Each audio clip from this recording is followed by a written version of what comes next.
This radio program is PG-13. Parents strongly caution some material may be inappropriate for children under the age of 13. The following program is sponsored by Michael W. Smith. The views expressed on the following program are those of the host and not necessarily those of staff, management, or ownership. Phoenix, this is Brother Mike. I'm back on the radio. Welcome to HardcoreChristianity.com. Welcome to the program. Today's Bible study on Filthy Fridays is Ministers of Merchandise. Today on Hardcore. Can you call somebody and tell them the radio program's on? This is going to shock you. I'll tell you what, some of these TV preachers, it's good business to be on TV. You know what? You can make lots of money. I'll show you how they do it. This is Brother Mike. I am the professional counselor at the Arizona Deliverance Center. We're downtown on 15th Avenue, just south of Osborne Road. It's a red brick building. On the website, hardcorechristianity.com, you'll see all of our ministry services. We got 2 live services every week, Thursday and Friday night at 7 o'clock. Preaching, teaching, healing, and deliverance at both services. Brother Rick and the ministry team are there on Thursdays. We also have children's deliverance services, women's seminars. I have a deliverance training class the 4th Saturday of the month. I have a Sunday morning podcast where I go over the deep things of God. You can send me an email, Mike at hardcorechristianity.com. I'll send you information for any of our services, including the codes and the passwords for the free seminars. Wednesday night for everybody, Monday night for the ladies only. The PayPal button is good on the website. Thank you for sending us a donation all these years. We've been on the radio for over 21 years, thanks to you. The ministers of merchandise are all over TV, cable, dish, what have you. Man, they're everywhere. There's so many of them, it's unreal. You wouldn't believe the kind of wealth these people have, and you wouldn't believe the kind of money they make. You wouldn't believe the kind of mansions they live in. It's unbelievable, and the Bible teaches about it specifically. This was going on 2,000 years ago. It's still going on now. 1 Timothy chapter 4, the Spirit speaks expressly that in the latter times some shall depart from the faith. They will give heed to seducing spirits and doctrines of demons. They will teach lies and hypocrisy. They will have their conscience seared like a hot iron. 2 Peter chapter 2. The great apostle says there were false prophets among the people, and there shall be false teachers among you.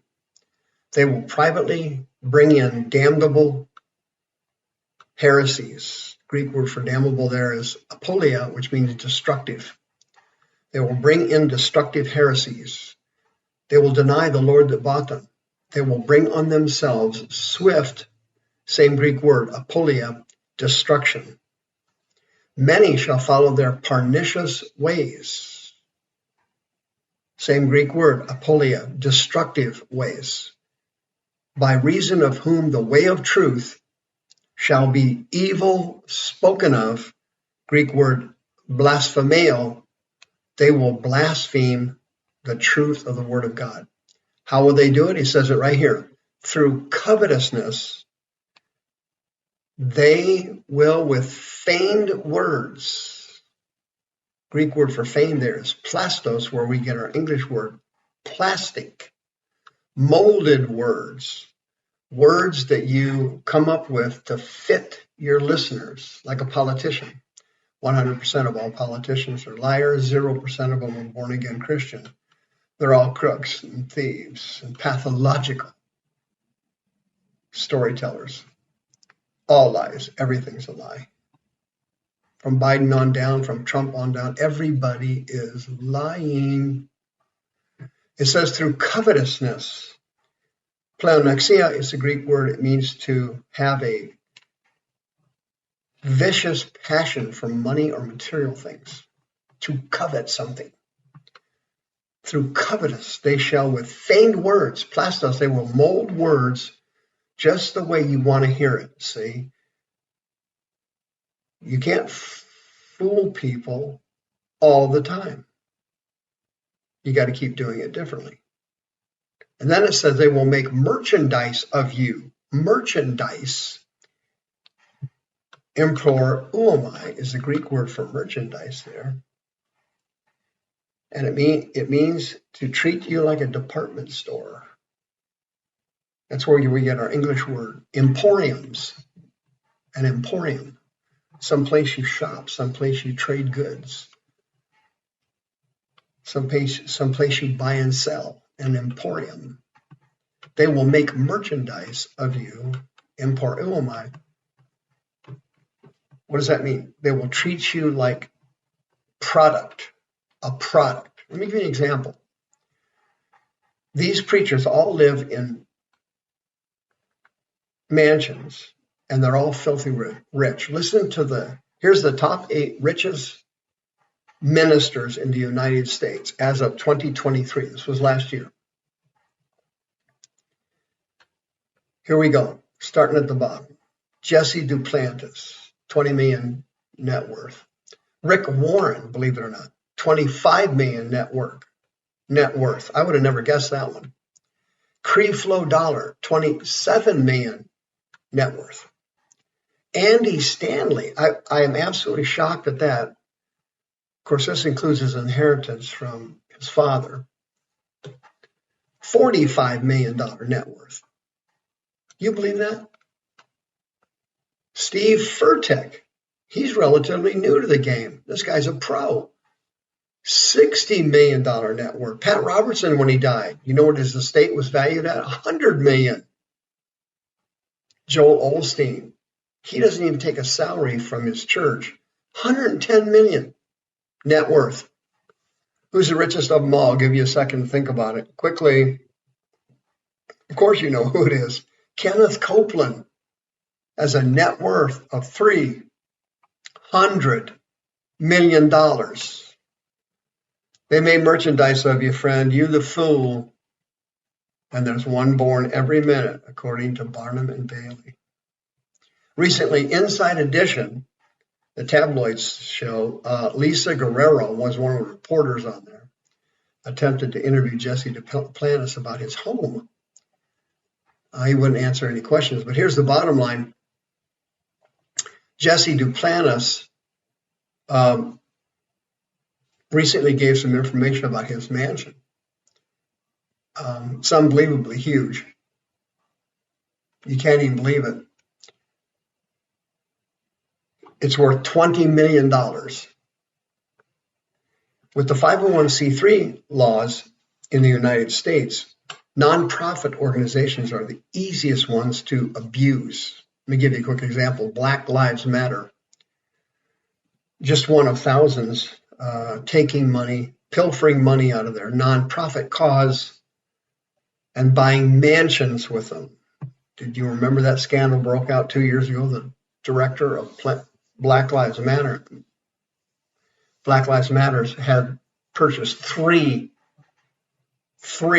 multi-million-dollar homes using the money from the suckers that sent money into Black Lives Matter. Where'd all that money come from? From corporations who wanted to be woke. They sent them the money. The Black Lives Matter people said, hey, listen, why not buy a multi-million-dollar home? It's all good. Well, here's how the law works. It's all governed by state law and federal law, 501c3s, okay? And there's restrictions with both. But for example, in my nonprofit organization for hardcore Christianity, we don't have any money paid out for salaries, and we don't own any residences of any kind. Okay? I, through the ministry, purchased a home next to the Arizona Deliverance Center to be used as a temporary residence for men and women of God to come from out of state and have a place to stay for 2 or 3 days while they're going through healing and deliverance. We don't charge them. The ministry pays all the expenses, obviously. And so we give them a free place to stay for a few days while they're getting healed.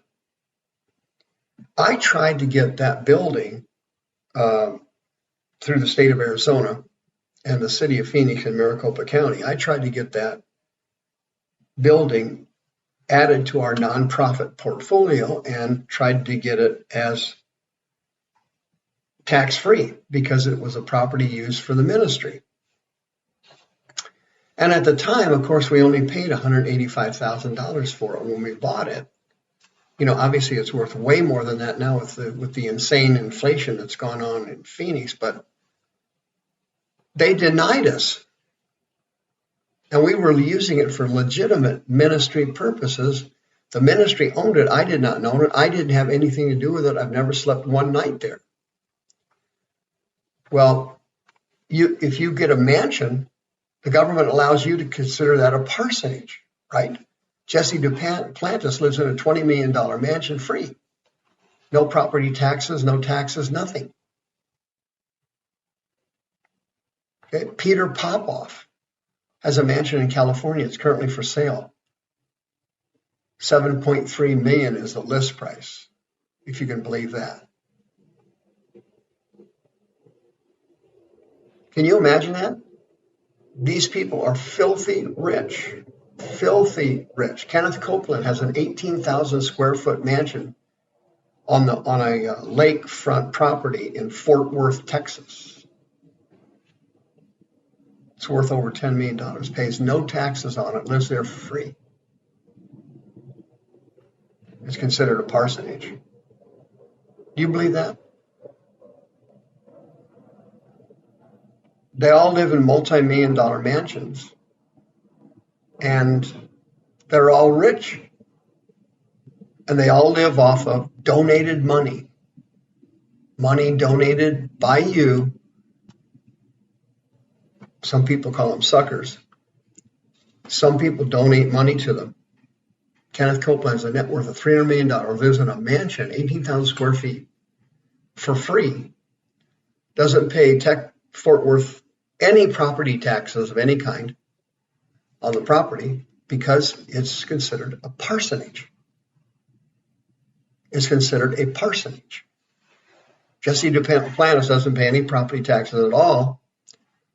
Louisiana, it's considered a parsonage. He lives in a mansion. Well, the only way you can get this kind of money coming in is if you're making merchandise out of people and you're a fake and you're a phony.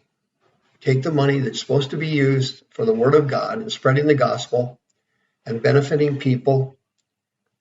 You take that money and you buy a mansion with it. You take that money, you put it in your bank account. You take that money and you launder money with other telemarketers, televangelists. I guess they are telemarketers as well. It's all graft. It's all graft. They're all making merchandise of you.